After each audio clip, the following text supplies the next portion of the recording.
Hi folk, it's Cliff here again, just putting together some of the impact tolerant touch probes at the moment, and I just thought I'd do a short video, an update video to keep you patient folk posted. Been putting together another batch of the Hallmark impact tolerant touch probes, and just thought I'd do a little video clip showing them going together here. As I've put them together, I've been testing them with a series of electrical tests and on-machine tests, and they've all performed 100% right from the start, which is really good news for me, because that's a confirmation that the assembly and the components have a good design margin or a good operating margin. It's a bit like a factor of safety. They are clearly not on the edge of working and not working. There's clearly a good margin there if they can all go together and all function 100% through the tests. It's really helps to give me confidence that these probes will have good long-term reliability. And you know, that's what it's all about for me. I want these to be long-term reliable, durable, and user serviceable.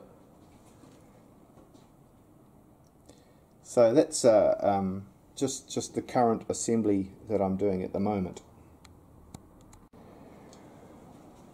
And here we have, from the first production run, my workshop beta tester with the black engraving, still going strong, my trusty #1. I finally managed to source some little 10mm tubes for the fluid or gel, and now I can just supply them like that, which is a lot more convenient.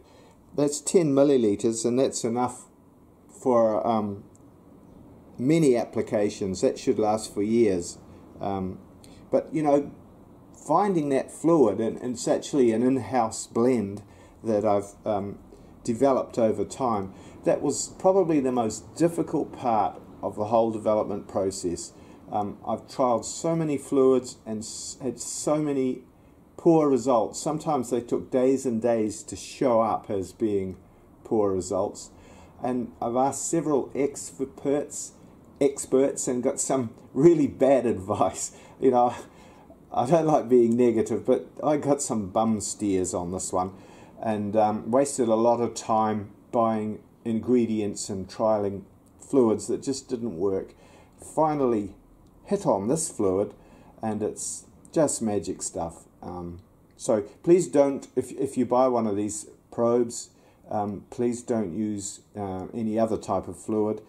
This is the stuff for long-term reliability, protecting your contacts from oxidization, lubricating them and keeping them clean.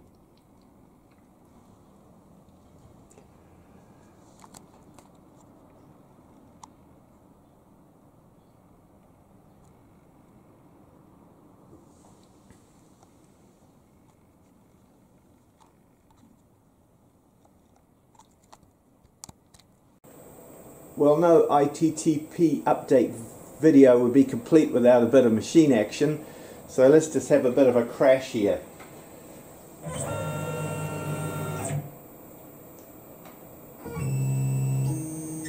No harm done. While we're in crash mode, let's do a little bit of Z crashing. Really good tolerance in that direction too.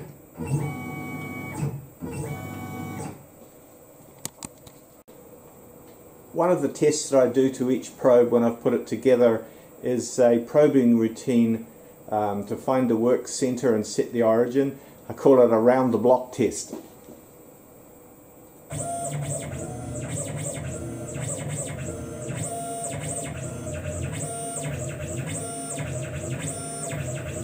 Just doing a lot of rapid moves to find the approximate size of the block, and then it does some precision probes to get the exact edges, do the maths, find the middle and set the work origin.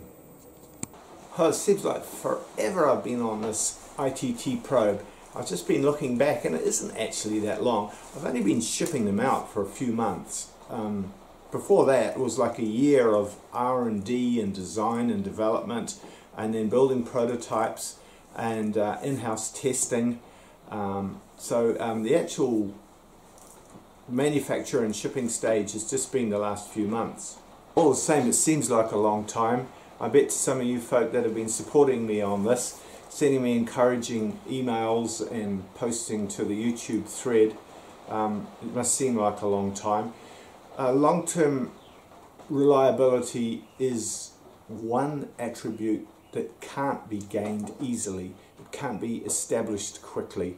I've worked on quite a few development projects over the decades in my role as a designer and toolmaker, and I've really come to recognize that challenge is a particularly tough one, and I've watched several businesses come unhinged by rushing this phase, and so this is one of the reasons why I'm particularly cautious and moving forward slowly. If you look at my videos, the last two videos, 6 and 7, I go into that in a bit more detail. If you've just stumbled onto the Hallmark probe and you're interested in it, you can contact me via the end of part 6. There's a whole series of videos on this Hallmark probe, and if you look at part 6, I go into accuracy, so you can see whether it's the right probe for you. And if you're interested, you can contact me via email at the end of part 6 video. There's my email address. Of course, eventually there will be minor operator service required. You can't have an electromechanical precision measuring instrument like this without having some sort of long-term maintenance or service required. So part of my challenge has been to develop it in a way, design it in a way that it's easy to support and that it's easy for the operator to service. And so I put a lot of attention towards making it durable and operator serviceable, so that it can be easily dismantled and easily reconditioned, brought back to new again, so this probe can last a lifetime. And there may be 1 or 2 components that do eventually wear out, and they need to be components that can be easily shipped out for a affordable price and easily installed. So that's been part of the journey as well. Alright, well that's enough rambling on for one video. Thanks for watching, guys. Cheers.